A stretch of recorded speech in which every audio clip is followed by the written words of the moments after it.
오늘 우리가 이야기하고 싶은 것은 내가 어떤 스타일의 제자인가, 내가 그 예수님의 제자들 가운데 누구와 닮았는가를 이야기하려는 것이 아니라 과연 나는 예수님이 말씀하시는 제자, 예수님이 생각하시는 제자, 예수님께서 강조하시는 그 제자에 얼마나 가까운가, 나는 그 제자와 닮아 있는가, 그것에 대한 이야기를 하려는 겁니다.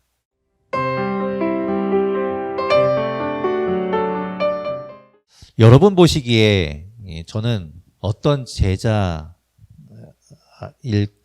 것 것처럼 보이나요? 네, 지금 뭐 저 모르는 건 아니라 예전에 어땠을 것 같이 생각이 되시나요?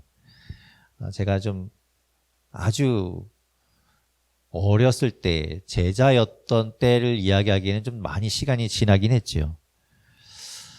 저는 학교 때를 생각해 보면 학교에 들어가면서부터 좀 키가 큰 편이었습니다. 그래서 늘 뒷자리에 앉는 학생이었죠. 그때 당시에는 학기 초가 되면 항상 선생님들이 복도로 아이들을 다 나오라고 한 다음에 키 순서대로 세웠죠. 그리고 나서 키 순서대로 앞에서부터 앉혔습니다. 그러다 보니까 이제 제가 아주 크지는 않았지만 그래도 뒷줄에 앉는 편에 속했죠. 앞에 앉아본 적은 한 번도 없는 것 같고요. 중간쯤도 앉아본 기억이 나지 않습니다. 항상 거의 뒤쪽에 앉았던 것 같습니다. 그렇게 뒷줄에 앉으면 그 뒷줄만의 약간 독특한 문화가 있습니다. 일단 이렇게 저도 지금 여기 맨 앞에 서서 있지만 저 맨 뒷줄에 앉으면 아무래도 선생님의 시선에서 좀 벗어나게 되죠. 그러니까 수업 시간에 몰래 뭐 만화책을 서로 돌려본다던가 아니면 뭐 굳이 왜 그랬는지는 지금도 좀 왜 그랬나 싶긴 한데 그때는 이제 유선 이어폰을 소매로 이렇게 넣어서 괜히 이렇게 음악을 듣고 그랬던 기억이 있습니다. 지금도 이제 아파트 1층에 사시는 분들은 그 베란다 쪽 그 땅을 마치 이렇게 마당처럼 사용하시는 분들이 계시죠. 저도 그 교실 뒤쪽에 앉아서 생활할 때 그 뒷공간을 우리들만의 놀이터처럼 사용했던 것 같습니다. 그래서 앞쪽에 있는 친구들은 뒤에 와서 잘 놀지 않았죠. 쉬는 시간이면 앉아있던 자리에서 바로 뒤돌기만 하면 놀 수 있는 공간이 있었던 기억이 있습니다. 그리고 맨 뒷줄에 앉으면 뒤에 아무도 없기 때문에 의자를 뒤로 빼고 좀 여유로운 공간을 가질 수 있었던 장점이 있었습니다. 그렇다고 제가 학교에서 반에서 선생님께 막 껄렁껄렁대고 그렇게 불손하게 굴었던 것 같지는 않습니다. 제 기억은 그런데 모르죠. 뭐 또 저 같은 반이었던 친구들이나 저를 가르치셨던 선생님들은 어떻게 저를 기억하고 계시는지 모르겠지만 저는 뭐 그랬다고 생각됩니다. 그때만 해도 80년대만 해도 선생님께 함부로 하지 못했거든요. 선생님께 이제 좀 무섭게 여기고 했던 기억이 있습니다. 제가 좋아했던 선생님들이 몇 분 계신데 성함까지도 지금도 기억하는 선생님이 계신가 하면 성함은 잘 기억이 안 나는데 그분의 얼굴과 함께 했던 그 여러 가지 사건들은 기억하는 분들이 계시곤 합니다. 제가 좋아했던 선생님께는 잘 보이려고 참 많이 애를 썼던 것 같아요. 뭐 수업 시간에는 아주 집중해서 듣고 맨 뒤에 앉았지만 그래도 정말 열심히 들었던 것 같고 그리고 혹시라도 수업 시간에 시키실까봐 미리 또 예습도 하고 책에다가 뭘 막 깨알같이 적어가기도 하고 그랬던 기억이 있죠. 그리고 막 관심 받고 싶어서 막 선생님의 시선이 저를 향할 때면 괜히 막 삐진 척도 하고 딴 척도 하고 그랬던 것 같습니다. 가만히 생각하다가 어제 생각이 났는데 굉장히 손발이 오그러들긴 하는데 수업 시간 내내 막 창밖으로 먼 산을 바라보면서 선생님의 관심을 받고 싶어 했던 그런 기억도 떠올랐습니다. 그래서 괜히 제 이름 한 번이라도 불리고 싶은 그런 마음이었겠죠. 그러다가 선생님께서 막 야 조성우 너 수업 끝나고 교무실로 따라와. 그래서 이제 가게 되면 쭈뼛쭈뼛 가서 앉으면 선생님이 괜히 걱정해 주시잖아요. 무슨 일 있냐, 요즘 왜 이렇게 집중하지 못하냐, 뭐 그렇게 물어봐 주시면 그게 또 좋아서 그런 일을 했던 것 같습니다. 그렇게 잘 보이고 싶고 관심 받고 싶어서 그렇게 애를 썼는데 막상 학교를 졸업하고 나니까 그렇게 좋아했던 선생님을 찾아가지는 않았던 것 같습니다. 제 딸을 보니까 뭐 선생님 찾아가고 하던데 저는 그러지 않았던 것 같아요. 그런 마음이 있는 거죠. 내가 찾아가도 선생님이 나를 기억하실까? 그리고 또 하나는 내가 찾아가면 선생님이 과연 좋아하실까라는 생각 때문에 용기를 내기 힘들었던 것 같습니다. 제가 그 선생님께 어떤 제자로 기록되어 있는지를 모르니까요. 저는 좋다고 찾아갔는데 막상 선생님은 얘가 왜 왔나? 이제 얘 안 봐서 좋았는데 나를 찾아오다니, 이런 마음이 들 수도 있지 않겠습니까? 처음에 제가 제 나이하고는 좀 어울리지 않는다, 제자라는 이야기가 또 그 먼 오래전의 일이 좀 어색하다라고 이야기를 했는데, 사실은 우리는 나이와 상관없이 모두 다 제자로 살아가고 있습니다. 물론 사회적으로도 끊임없이 우리는 뭔가를 배우고 있기도 하지만 우리는 모두 예수 그리스도의 제자로 살아가고 있죠. 여러분은 예수 그리스도의 제자입니다. 저도 마찬가지로 예수 그리스도의 제자이죠. 우리는 평생 그렇게 살아갑니다. 그렇다면 우리는 과연 예수님께 어떤 제자일까요? 여러분은 예수님께 어떤 제자인가요? 예수님은 우리를 어떤 제자로 생각하고 계실까요? 복음서를 보면 예수님께는 여러 제자들이 있었습니다. 우선 우리가 기억하는 것은 12명의 제자들을 기억하죠. 누가 있나요? 베드로 있고요. 야고보 있고요. 요한 있고요. 또 누가 있나요? 네. 왜 누가 있긴 하죠? 뭐 다 기억 못해도 괜찮습니다. 우리가 자꾸 성경을 보다 보면 한 사람 한 사람 이제 우리가 알아가는 사람이 생기면 되는 거죠. 우리는 이제 마가복음을 보고 있으니까 마가복음에서 예수님의 제자들이 어떤 사람들이 있었는가를 우리 한번 보겠습니다. 마가복음 3장 16절에서 19절까지의 말씀을 보겠습니다. 제가 읽어보겠습니다. 마가복음 3장 16절에서 19절까지 말씀입니다. 이 12를 세우셨으니 시몬에게는 베드로란 이름을 더하셨고 또 세베대의 아들 야고보와 야고보의 형제 요한이니 이 둘에게는 보아너게 곧 우레의 아들이란 이름을 더하셨으며 또 안드레와 빌립과 바돌로메와 마테와 도마와 알페오의 아들 야고보와 및 다데오와 가나안인 시몬이며 또 가룟 유다니 이는 예수를 판 자더라. 이렇게 12명의 예수님의 제자들이 있었습니다. 그러면 예수님의 제자는 이렇게 12명밖에 없었느냐? 그렇지는 또 않습니다. 그 외에도 다른 제자들이 있었습니다. 대표적인 사람이 누구인가 하면 예수님이 십자가에서 돌아가신 이후에 그 예수님이 달려있던 그 십자가에서 예수님의 시신을 달라고 본디오 빌라도에게 가서 이야기한 사람이 있었죠. 아리마대 사람 요셉. 그도 예수님의 제자였습니다. 마태복음 27장 57절은 이렇게 말씀하고 있습니다.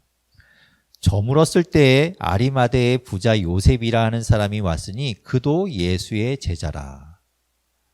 그러니까 12명만 예수님의 제자였던 것이 아니라 그 외에도 예수님의 제자들은 더 있었다는 겁니다. 예수님의 그 12명의 제자 안에는 포함되지 않았지만 또 다른 제자들이 있었다. 그리고 그 모든 제자들은 다 각기 달랐습니다. 성격도 달랐고요. 그리고 그들의 믿음도 달랐습니다. 생각하는 것도 모두 달랐죠. 그래서 우리는 그 제자들의 모습을 보면서 이 사람이 나와 되게 닮았구나. 나는 이 사람 같은 제자인가 보다라고 우리는 생각하죠. 막 성격이 급하고 바로바로 이렇게 반응하는 사람들은 베드로와 같다라고 생각하고 그렇게 이제 비교를 하게 됩니다. 그런데 오늘 우리가 이야기하고 싶은 것은 내가 어떤 스타일의 제자인가? 내가 그 예수님의 제자들 가운데 누구와 닮았는가를 이야기하려는 것이 아니라 과연 나는 예수님이 말씀하시는 제자, 예수님이 생각하시는 제자, 예수님께서 강조하시는 그 제자에 얼마나 가까운가, 나는 그 제자와 닮아 있는가, 그것에 대한 이야기를 하려는 겁니다. 그게 중요하죠. 내가 나를 생각하는 제자가 아니라 예수님의 제자라면 예수님은 과연 나를 어떤 제자로 여기실까, 그것을 생각해 보자는 겁니다. 자, 오늘 본문의 이야기로 한번 들어가 보도록 하겠습니다. 오늘 본문은 먼저 31절을 같이 읽겠습니다. 31절 말씀 함께 읽겠습니다. 시작. 인자가 많은 고난을 받고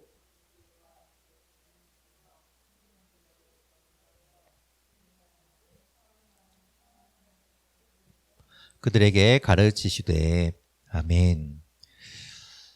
예수님이 당신 자신을 가리켜서 뭐라고 말씀하는가 하면 인자라고 말씀하시죠. 그러면서 앞으로의 어떤 일들이 있을 것인가에 대해서 예수님께서 제자들에게 말씀해 주십니다. 인자라는 말이 뭔가? 한자죠. 사람 인자의 아들자. 그래서 결국에는 사람의 아들이란 뜻입니다. 말 그대로 사람의 아들, 사람이라는 뜻입니다.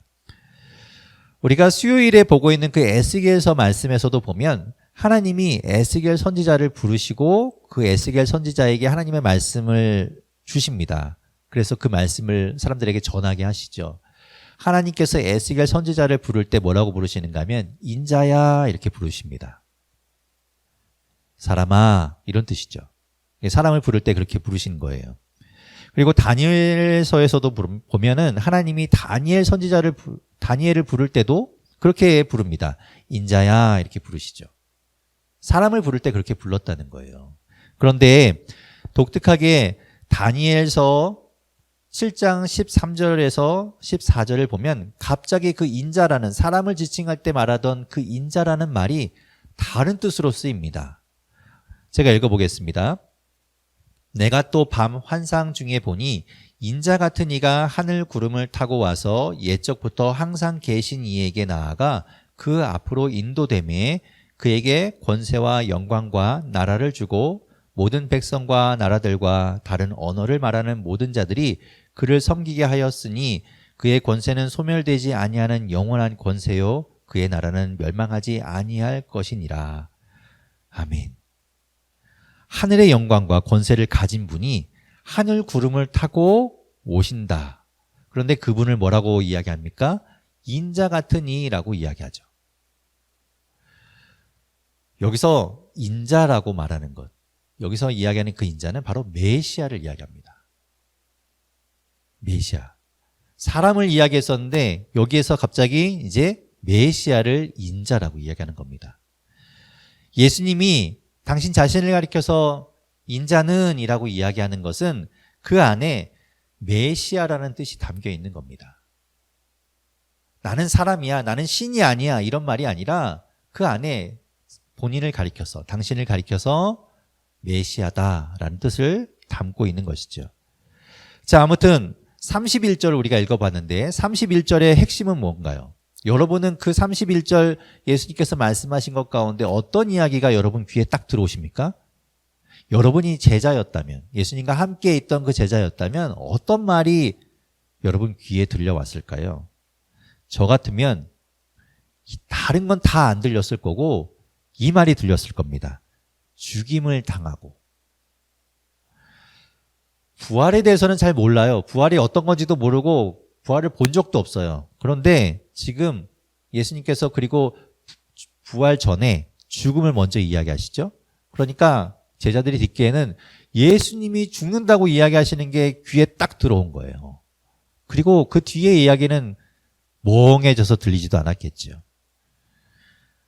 마치 망치로 머리를 한 대 딱 맞은 것 같은 그런 느낌이 들었을 겁니다. 예수님이 죽는다고? 예수님도 아마 이 이야기를, 앞으로 있을 이 정말 중요한 이야기를 제자들에게 들려주었을 때 제자들이 어떻게 반응할지를 알고 계셨을 겁니다. 3년 동안을 이 제자들과 함께 먹고 자고 함께 다녔습니다. 그러니까 그 3년 동안 예수님은 이들을 다 지켜보았거든요. 그들의 표정만 봐도 무슨 생각하는지 알고 계시겠죠. 또 예수님은 그 마음을 꿰뚫어 보시는 분이니까 당연히 다 아셨을 겁니다. 이런 이야기를 했을 때 내가 곧 죽는다. 그리고 3일 만에 내가 부활할 것이다 라고 했을 때 제자들이 과연 예수님 당연히 그러셔야죠. 저희도 알고 있습니다. 예수님이 그 일을 하기 위해서 그렇게 우리를 위해서 우리를 구원하기 위해서 이 땅에 오셨다는 것 우리도 알고 있습니다. 라고 대답할 거라고는 생각하지 않으셨을 겁니다. 예수님은 그들이 못 알아들을 것 이미 알고 계셨지만 그들에게 이야기하셨습니다. 그래서 예수님은 3번 이야기하시잖아요. 같은 이야기를 3번 하십니다. 그래도 못 알아들어요. 그럼 왜 예수님은 그들이 이렇게 못 알아듣는데 이런 이야기하면 그들이 충격받고 놀라고 두려워할 걸 뻔히 아셨는데 왜 이야기하셨을까? 왜 예수님은 이 이야기 하셨을까요? 예전에 별에서 온 그대라는 드라마 있었습니다. 우리가 별그대라고 부르는 드라마. 그 드라마에는 주인공 천송이라는 캐릭터가 있는데 이 천송이는 탑스타였습니다. 최고의 인기 자리에 있었는데 어느 날 여러 가지 상황을 겪으면서 인기가 떨어지게 되죠. 추락하게 됩니다. 그리고 그때 친구, 그렇게 믿었던 친구였는데 자기의 자리를 꿰차고 있는 그 친구에게 이런 대사를 하지요. 내가 이번에 바닥을 치면서 기분이 참 들어올 때가 많았는데 한 가지 좋은 점이 있더라. 사람이 딱 걸러져. 내 편과 내 편을 가장한 적. 인생에서 시련이 오는 것 한 번씩 진짜와 가짜를 걸러내라는 하나님이 주신 기회가 아닌가 싶어. 이런 이야기를 합니다. 무슨 얘기인가 하면 고난이 찾아올 때, 위기가 왔을 때 그때 비로소 진짜가 드러난다는 겁니다. 예수님이 죽으신다고 말씀하십니다. 예수님이 죽으신대요. 제자들은 예수님만 바라보고 있었습니다. 그들은 천한 신분에 있던 사람들이에요. 어부였고 허드렛일 하던 사람이었고 세리였습니다. 사람들이 싫어하던 세리. 그들이 유일하게 출세할 수 있는 길은 예수님 붙드는 것밖에 없었죠. 그래서 예수님이 그들에게는 유일한 줄이었습니다. 그런데 그 예수님이 추락한다는 거예요. 죽으신다는 겁니다. 모든 걸 잃어버리는 거죠. 위기입니다. 이때 진짜 제자인지 아닌지가 드러나게 됩니다. 가룟 유다를 보십시오. 예수님의 그 말씀을 듣고 그는 실망하여 예수님을 팔아넘깁니다. 가룟 유다는 끝까지 갔기 때문에 그런 일을 하지만 다른 제자들은 안 그랬을까요? 다른 제자들도 비슷한 마음을 가졌을 겁니다. 그나마 오늘 말씀에 보면 가장 즉흥적으로 반응하는 베드로가 이런 말을 하지요. 오늘 본문 32절과 33절 말씀 같이 읽어보겠습니다. 32절, 33절 같이 읽겠습니다. 시작. 드러내놓고 이 말씀을 하시니 베드로가 예수를 붙들고 항변하매 예수께서 돌이키사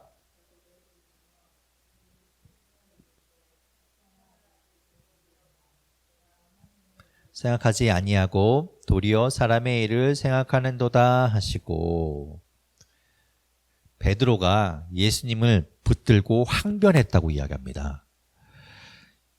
되게 고상한 표현이라서 그렇죠. 실제로는 어땠을 것 같냐면 베드로가 예수님을 힘이 좋잖아요. 베드로는 어부였으니까. 그 고기가 가득 잡힌 그물을 끌어올리던 그 힘으로 예수님을 꽉 붙들고 안 된다고 이야기하는 거예요. 무슨 소리냐고 막 소리를 높여서 예수님을 꾸짖는 겁니다. 말도 안 되는 소리 하지 말라고 말이죠. 여기서 항변하다라고 번역한 헬라어 에피티마오라는 이 단어는 예수님께서 이전에 제자들이 뭐 잘못했을 때 꾸짖을 때, 혼낼 때 사용하던 단어입니다. 그리고 예수님이 귀신 들린 사람한테 귀신 쫓아낼 때 그때 사용하던 단어가 이 단어입니다. 그러니까 지금 베드로는 예수님을 마치 자기 제자를 나무랄 때처럼 혹은 귀신을 쫓아낼 때처럼 그렇게 예수님을 향해서 지금 이야기하고 있다는 거예요. 예수님을 혼내고 있다는 겁니다. 무슨 소리 하냐고. 예수님이 제자들을 보시고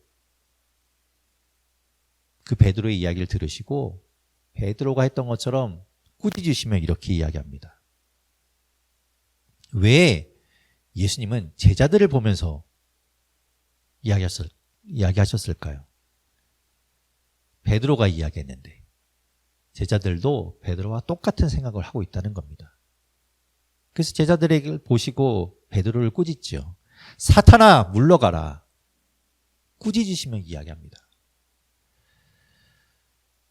베드로는 사탄이 아니지요. 베드로를 보고 사탄이라고 이야기하는 것이 아니라 하나님의 일을 생각하지 않고 하나님의 일을 사람의 생각으로 막는 것은 사탄에게 넘어가는 일이라고 이야기하시는 겁니다.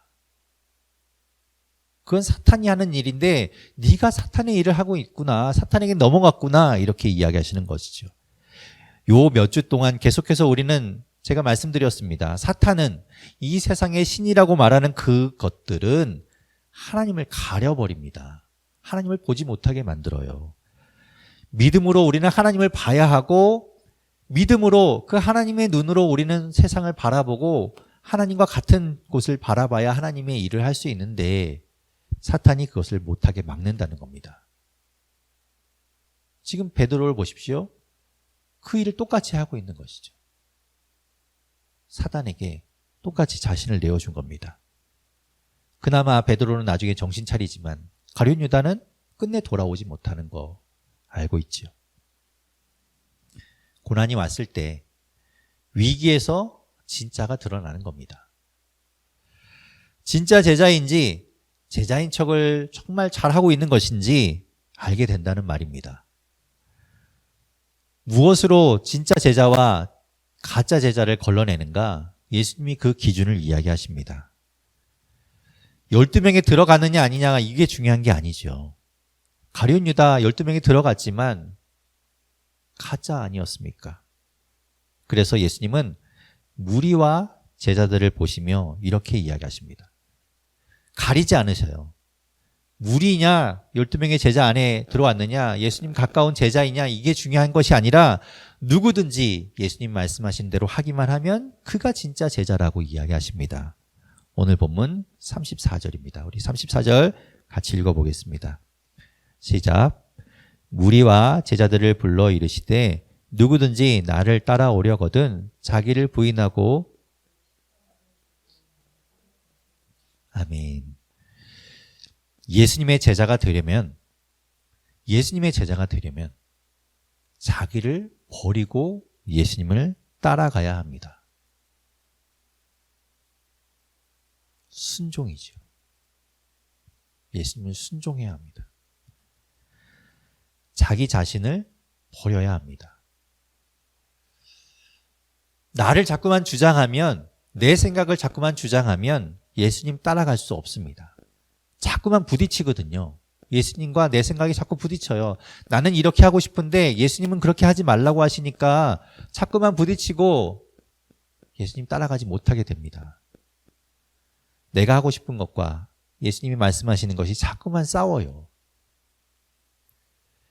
베드로가 예수님을 맞고 마치 자기 제자를 막 꾸짖는 것처럼 그렇게 꾸짖을 때 어떤 마음이었을까요?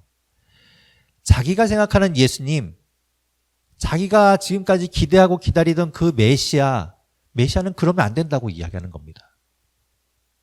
죽다니요. 아니 메시아가 그거는 말도 안 되는 일을 한다고요? 메시아는 그러면 안 돼요. 그런 생각을 하는 것이지요. 순종은 그냥 저절로 되는 것 아닙니다. 계속해서 예수님은 순종하기 위해서 우리가 어떻게 해야 하는가? 순종하기 위해서 우리가 무엇을 해야 하는가? 자신을 버리라고 했는데 어떻게 우리를 버려야 하는가 이야기하십니다. 오늘 본문 35절에서 37절까지의 말씀을 같이 읽겠습니다.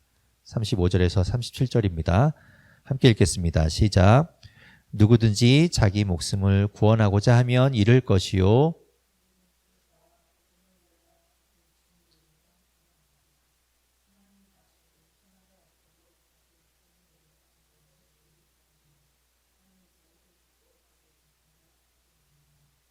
아멘. 예수님의 제자가 되려면 순종하려면, 예수님을 따라가려면 자기를 부인하고 버리라고 했잖아요. 조금 더 자세히 이야기하면 어떻게 하는 것인가 하면 헌신하고 포기하는 겁니다. 당연하게도 우리가 순종하고자 하는 것에 헌신해야 되겠죠. 예수님의 제자로 예수님을 따라가려고, 예수님께 순종하려고 하면 예수님께 헌신해야 합니다. 여기서 목숨이라고 번역한 헬라어 푸시케는 영혼, 생명 이런 말입니다. 그런데 우리가 35절에서부터 37절을 읽어보았지만 왠지 좀 앞뒤가 안 맞는 이야기처럼 들리죠? 35절에서는 뭐라고 이야기합니까? 자기 목숨을, 자기 생명을 잃으라고 이야기하세요. 그런데 36절, 37절은 목숨이 머는 것보다 중요하니까 지키라고 말하는 것처럼 들립니다. 버리라는 겁니까? 지키라는 겁니까? 헷갈리죠. 그런데 우리가 문맥상 읽어보면 35절에서 말하는 이 목숨은 같은 단어이긴 하지만 육신의 생명을 이야기합니다. 우리가 지금 가지고 있는 이 생명, 이 땅에서 살아가고 있는 이 생명, 내가 살아있는 그 생명을 말하죠. 그런데 36절과 37절에서 말하는 이 목숨은 구원으로 우리가 이루게 되는 영적인 생명, 영원한 생명, 영생을 말하는 겁니다. 내가 예수님을 위해서 모든 것을 헌신할 그런 마음이 있어야, 그래야 순종할 수 있는 것이고, 그렇지 않으면 마지막에 우리는 내가 중요해서 발을 빼게 되겠지요. 나를 부인하고 나를 버리고 내 생각을 꺾어야 예수님 따라갈 수 있는 거예요. 그게 날 버리는 겁니다.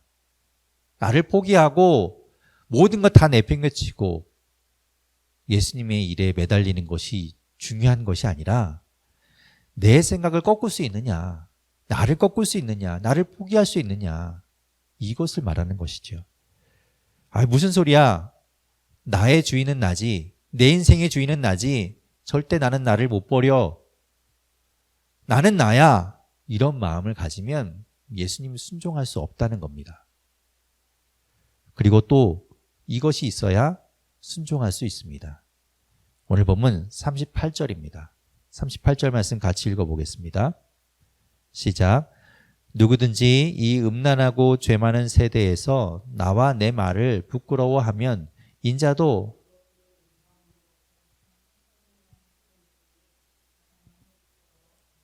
아멘.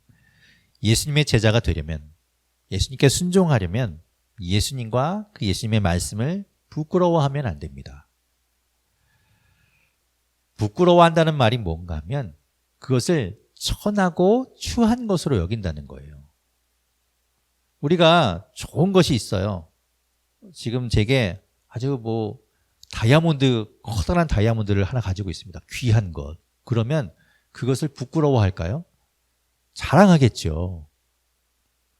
훔쳐갈까봐 막 보여주진 않겠지만 내가 그런 거 가지고 있다고 자랑할 겁니다.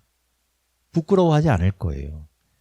음란하고 죄 많은 세상에서 그렇게 살아가는 것, 오히려 그런 것이 좋은 것처럼 되었고, 예수님은 천하고 부끄럽고 추한 것으로 여긴다면 결코 예수님께 우리가 순종할 수 없습니다. 예수님은 우리가 따라야 할 그런 중요한 분으로, 이 세상의 어떤 가치보다 귀한 분으로 여겨야만 예수님께 순종할 수 있죠. 그러려면 예수님을 바로 알아야 합니다. 예수님을 알아야 우리가 그분이 얼마나 귀한지를 알지 않겠습니까? 예수님 잘 모르니까 자꾸 오해해요. 그리고 예수님이 잘 모르니까 마치 사람들 앞에서 이야기하는 것이 부끄러워요. 좋을 때는 진짜 제자가 잘 안 보입니다. 예수님께서 오병이어의 기적을 베푸셨어요. 그 기적을 통해서 거기 모여있던 수많은 사람들이 배불리 먹고 정말 나른하고 행복한 기분이 들었습니다. 남자만 5,000명이나 되는 사람들이 그 자리에 있었어요. 그런데 예수님이 고난당하실 때 그들은 다 어디에 있었나요? 진짜 고난 앞에서, 위기 앞에서 진짜와 가짜가 드러나는 겁니다. 지금은 우리가 예수님의 고난을 함께하는 사순절을 보내고 있습니다.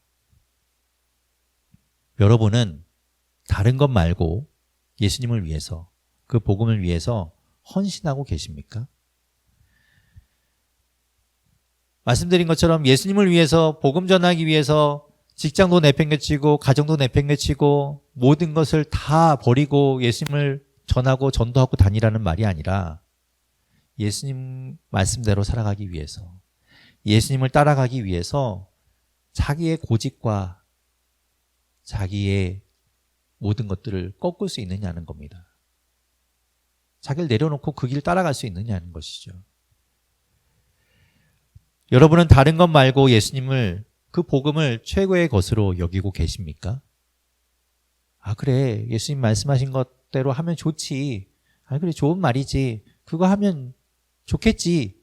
이 정도가 아니라 예수님이야말로 우리가 따라야 할, 예수님의 말씀이야말로 우리가 살아내야 할 가장 중요한 가치로 여기고 있느냐 말입니다.